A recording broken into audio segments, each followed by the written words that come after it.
Sekarang Andre Rosiade. Tapi jangan puja-puji Prabowo lagi lah. Prabowo alhamdulillah sudah unggul. Dan insya Allah Prabowo Gibran menang satu putaran. Amin.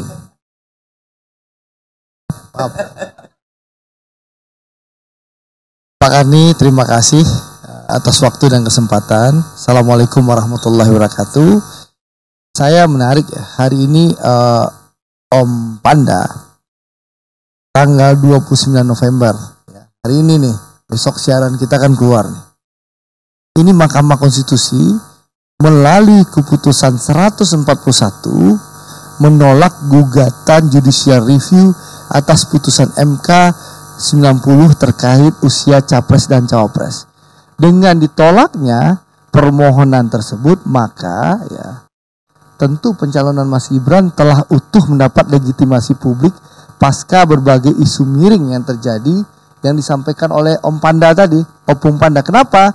Karena ternyata Om Karni, Pak Karni, Pak Datuk Karni, MK nyatanya mempertahankan pendiriannya pada putusan 90 yang sebelumnya disebut cacat moral dan etik meski tanpa kehadiran Anwar Usman. Jadi hari ini ada putusan 141 ya yang menjawab soal putusan nomor 90 dan sidang MK itu tidak ada Uncle Usman, paman Anwar Usman. Faktanya MK mempertahankan putusan nomor 90. Jadi itu ya kalau bicara MK. Lalu yang kedua, kami sangat menghormati Ibu Megawati ya, TKN Pak Prabowo dan Mas Gibran sangat menghormati Ibu Megawati. Kami anggap sekali lagi pernyataan Ibu Megawati ini nasihat kepada kita semua ya, siapapun yang memegang kekuasaan baik yang di pusat sampai ke daerah, jangan sampai menggunakan kekuasaan untuk kepentingan kelompoknya ya, apalagi melanggar prinsip-prinsip demokrasi ya. Itu yang kedua. Yang ketiga, Opung, sesuai yang disampaikan Opung tadi betul, bahwa kalau itu dikaitkan ke Pak Jokowi terlalu jauh tafsirnya. Kenapa? Karena Ibu Mega juga tidak menyebut nama Pak Jokowi. Dan yang paling penting, Opung Panda pun mentafsirkan hal yang sama dengan saya. Itu tidak menyerang pemerintah Pak Jokowi. Yang keempat, kalau kita ya menyatakan saat ini kondisi sudah sama dengan kondisi Orde Baru, saya terus terang tidak sependapat. Kenapa?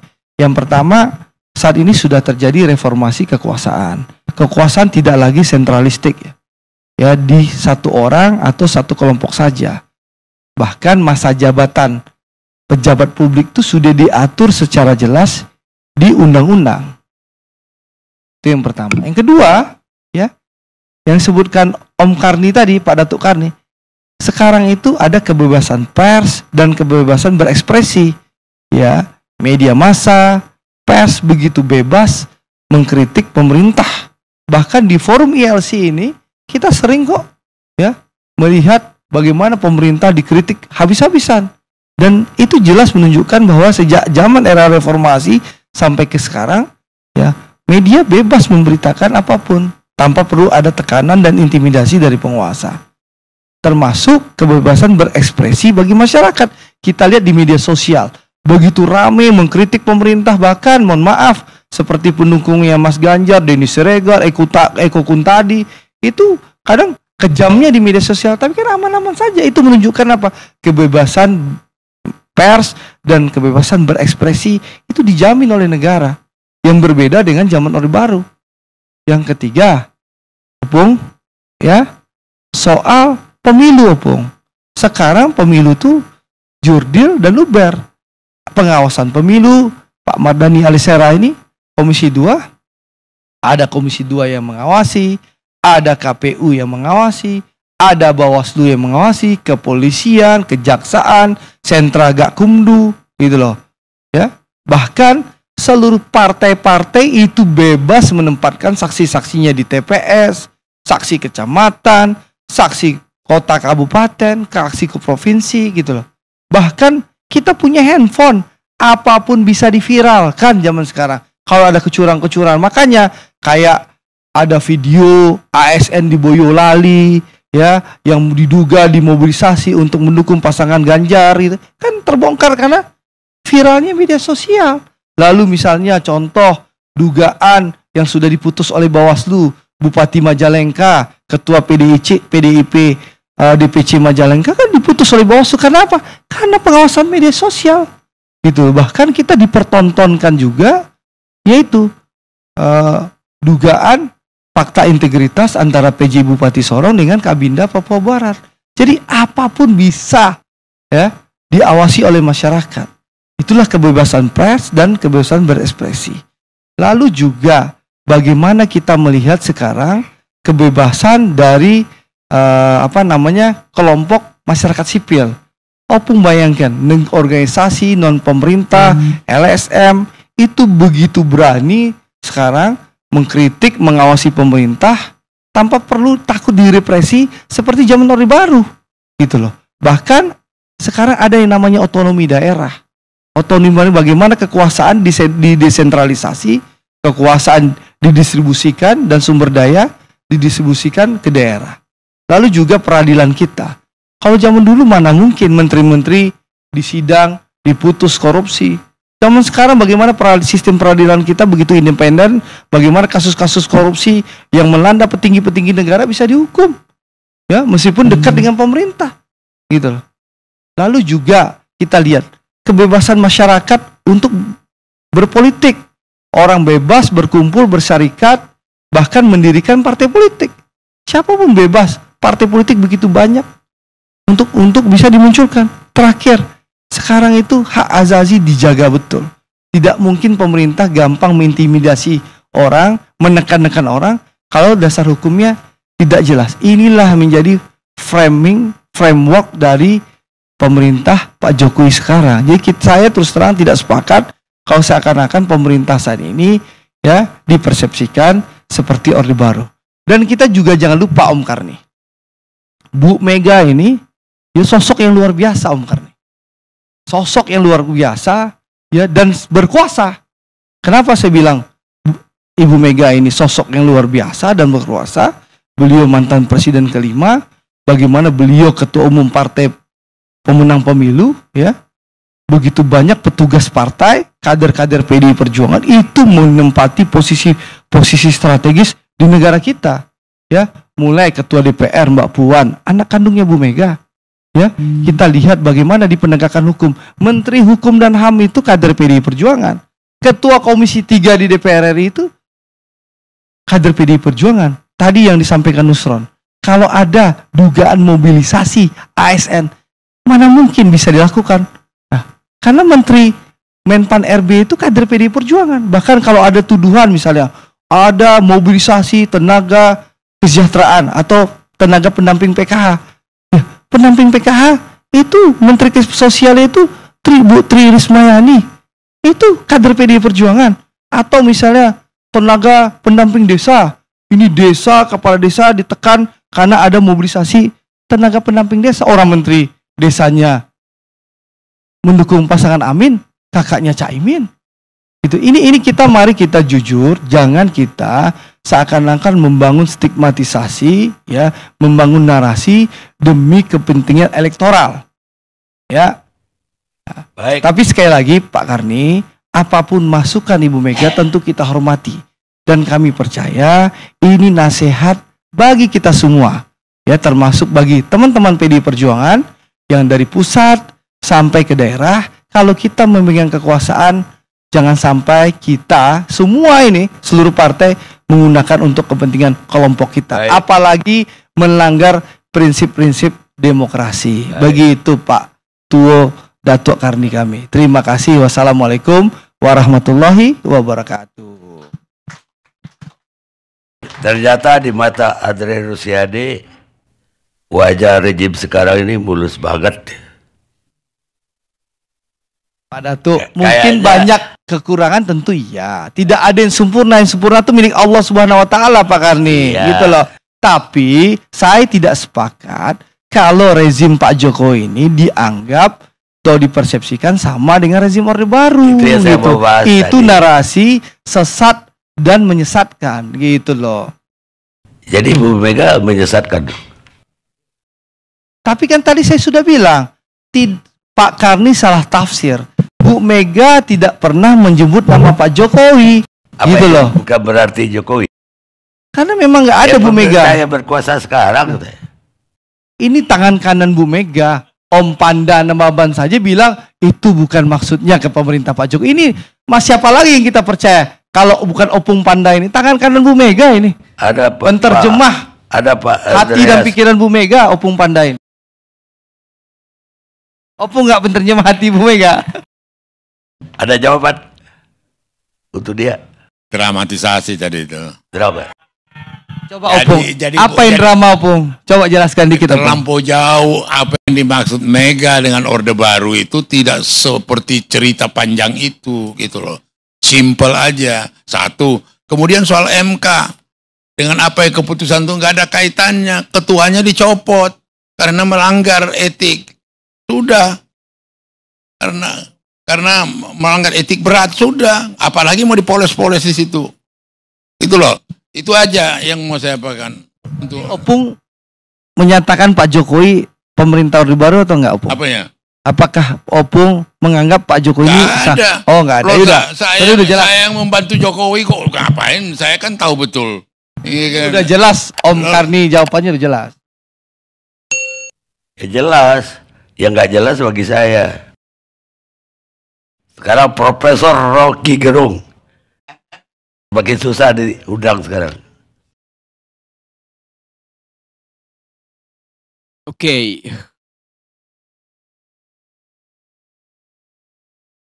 Coba saya cari cara ya. Andre pernah nggak mengalami peristiwa mendebarkan di zaman Orde Baru? Apa aja tuh? Andre, oh iya. Contoh pernah saya alami, saya ada di kejadian tanggal 12 Mei 1998.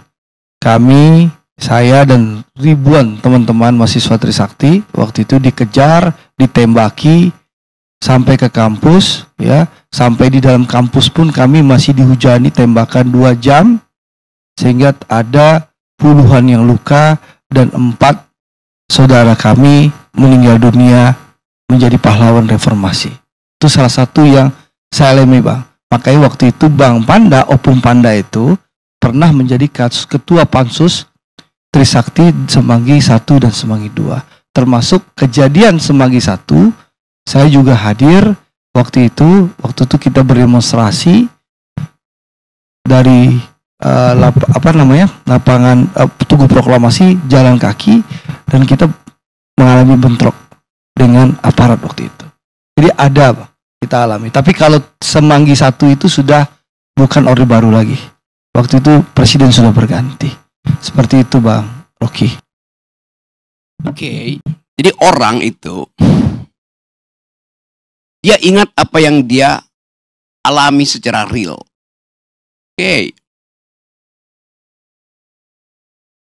Tapi kalau saya ceritakan sesuatu yang tidak kamu alami, kamu hanya bisa bayangkan. Setiap minggu saya di LBH dulu. Penasehat politik Buyung Nasution. Setiap kali kita diskusi, datang polisi dari Kramat 5, dulu polisi dan tentara masih sama, Kremlin kita sebut. Dia masuk ke ruang diskusi, ada Malik. Dia naik di atas meja dan dia bilang, demi undang-undang saya bubarkan diskusi ini. Orde Baru pakai demi undang-undang. Dia sah bubarin itu. Undang-undangnya subversif memang. Tapi dia pakai undang-undang. Kalau sekarang, rektornya ditelepon, jangan terima Rocky Gerung untuk diskusi itu. Anda lihat. Jadi kalau Anda bilang, Jokowi merawat demokrasi, Jokowi tiba ketika Indonesia udah demokratis, Saudara Andre. Jokowi nggak ada di mana-mana. ketika Anda di Uber-Uber itu. Jadi bagaimana mungkin Anda bilang Jokowi sedang merawat demokrasi? Dia memberantakkan demokrasi, itu intinya. Coba. Ada pepatah bilang begini. We choose joys and sorrow long before we experience them. Kita memilih kegembiraan atau kesusahan jauh sebelum kita mengalaminya. Kalimat itu, Anda tahu kalimat itu siapa yang ucapkan? Yang ucapkan itu adalah Gibran. Yang nama depannya Kahlil.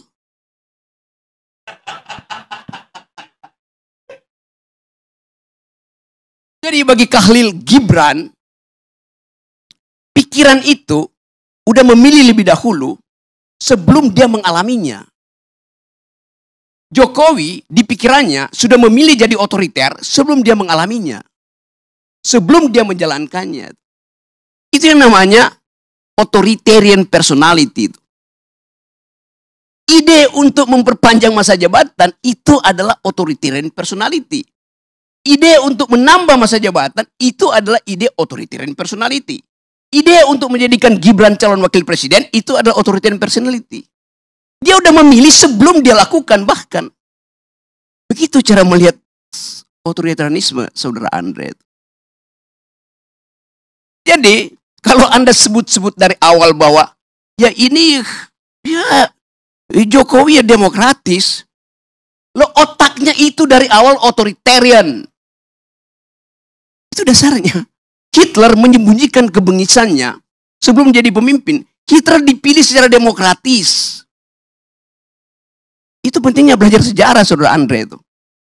Pengetahuan Anda kurang sekali soal demokrasi itu. Ya, saya mau terangkan itu. Jadi hentikan segala macam cawek-cawekmu itu. Akan kelihatan Anda dungu kelihatannya tuh. Serius saya katakan itu. Ini akan pengaruhi. Kalau Anda masih begini terus, saya kampanye di wilayah Anda di Padang itu. Jangan pilih Andre. Karena dia tidak setajam pikiran Sultan Syahrir. Tidak setajam pikiran Natsir. Tidak setajam pikiran Buya Hamka. Itu masalahnya. Saya lanjut sedikit ya. Ya tapi you nggak ngerti itu isi demokrasi itu. Itu soalnya. Oke. Coba kita lanjut sedikit. Memang Indonesia nggak ada dinasti. Karena semuanya dipilih. Oh iya. Dinasti itu darahnya biru. Yang sekarang bukan dinasti. Karena darahnya kotor. Kotoran itu ada di pikiran Pak Jokowi dari awal. Semua yang kita pernah bayangkan itu akhirnya ditemukan faktual oleh majalah Tempo. Semua yang kita janjikan sebagai perubahan dibatalkan oleh gerakan mahasiswa yang dengan satu kalimat kami muak. Anda mau uji dengan apa prinsip kami muak itu? Jadi ini bagian di mana bangsa ini, kalau kita sebut apa sebetulnya yang terjadi, this is the beginning of the end. Awal dari berakhirnya. Tapi Anda katakan Jokowi masih elektabilitasnya tinggi, Jokowi masih likability-nya 80%. Ya sama kayak Lilin. Lilin itu sebelum dia mati, dia menyala terang itu. Lalu peng, mati coba. Itu poinnya tuh. Jadi saya bukan mau uji, saya mau beritahu bahwa kalau kita sembunyikan soal-soal yang tadi ethics itu, kita masuk dalam tukar tambah tuh. Machiavelli bilang begini. Kebusukan kekuasaan bukan pada penggunaan fisik kekuasaan, tapi pada pengkhianatan itu. Pada penipuan. Itu semua soft power-nya Jokowi. Jokowi nggak datang seperti Soeharto bilang, I'll cover you. Gua gebuk lu. Enggak. Dengan senyap dia lakukan pengkhianatan. Pengkhianatan pada Ibu Mega. Pengkhianatan pada bangsa ini. Pengkhianatan pada emak-emak. Apa kurang kejamnya Jokowi? Dia bikin IKN dia jual nggak laku ke Cina, dia jual ke Amerika nggak laku, dia jual ke Mesir nggak laku, dia jual ke Malaysia nggak laku, dia jual ke Singapura nggak laku. Lalu akhirnya dia paksa oligarki itu untuk nyumbang di depan. Kurang cukup. Dia suruh APBN pindahkan 20, 30, 40% ke IKN. Pada saat yang sama, seorang pria berkeluarga di Kupang, tempat Parera, 2 hari lalu, merobek perutnya karena nggak bisa beli beras. Pengisan siapa dengan Pak Harto? Tidak pernah ada di zaman Soeharto orang bunuh diri karena nggak bisa makan. Padahal orang ini setiap bulan di Kupang itu nunggu di pintu gerbang desa untuk dapat BLT. Dan itu ilmunya Jokowi. Membujuk orang supaya tidak produktif, supaya tidak pinter. Bagian besar mereka yang nunggu BLT itu adalah pemilih yang tidak tamat kelas 7. Bagaimana mungkin kita bicara hal-hal yang normatif, etik pada pemilih yang 80% dari pemilih Indonesia itu tidak tamat kelas 7, artinya tidak tamat SMP. Mereka menunggu serangan fajar, mereka menunggu BLT. Itu bengis namanya tuh. Zaman Pak Harto kurang ajar. Dia suruh konglomerat eksploitasi sumber daya. Berapa persen yang balik ke negara? 35%. Zaman SBY berapa persennya balik ke negara? 27%. Zaman Jokowi berapa persennya balik ke negara? 6%. Itu bengis namanya tuh. Hak saya untuk dapat keadilan. Hak mak-mak untuk dapat nutrisi. Supaya anak-anaknya punya masa depan. Tidak mengalami stunting. Dibatalkan oleh Jokowi. Melalui proyek-proyek infrastruktur yang gak ada gunanya tuh. Tadi saya baca di koran. Gubernur DKI bilang begini. ASN, kalau Anda malas, saya kirim ke IKN. Jadi IKN itu tempat pembuangan, tempat penghukuman. Jadi Anda bayangkan seluruh literasi, narasi dari rejim Jokowi itu buruk. Minus bahkan. Tidak mengajarkan impian, kenyataan yang dibikin oleh Jokowi. Di mana IKN itu bagus? Ada. Di mana? Di laptopnya Jokowi itu. Itu dasarnya. Jadi saya mau terangkan ini untuk memberitahu bahwa yang disebut otoritarianisme tidak harus melalui keadaan yang Anda lihat. Kenapa Presiden Soeharto otoritarian? Ya karena dia rejim militer. Ini rejim demokratis, tapi memakai ide politik untuk mengatasi kemandekan ambisi dia itu. Itu datang dari pikiran yang otoritarian itu, saudara Andre. Jadi sebelum saya lanjut menerangkan itu, saya ingin beri semacam gambaran bahwa perubahan politik dalam keadaan semacam ini, di dalam keadaan ada pembusukan institusi, political decaying, harus kita bayangkan juga terjadi di luar sistem elektoral. Itu kira-kira yang dimaksudkan oleh Ibu Mega. Kalau saya mau teruskan logika Ibu Mega. Ibu Mega tidak bicara buat Pak Jokowi, tidak bicara buat Gerindra, tidak bicara buat macam-macam. Dia bicara untuk merekatkan kembali wong cilik. Karena cuman itu ingatan publik terhadap PDIP. Dianiaya oleh rejim otoriter. Sekarang, wong cilik nggak bisa bayangkan otoritarisme itu lagi, karena wong cilik nunggu BLT-nya Jokowi. Itu soalnya. Jadi Ibu Mega recovering our past history untuk menerangkan bahwa ada jenis otoritarian mirip Orde Baru yang bahkan lebih berbahaya.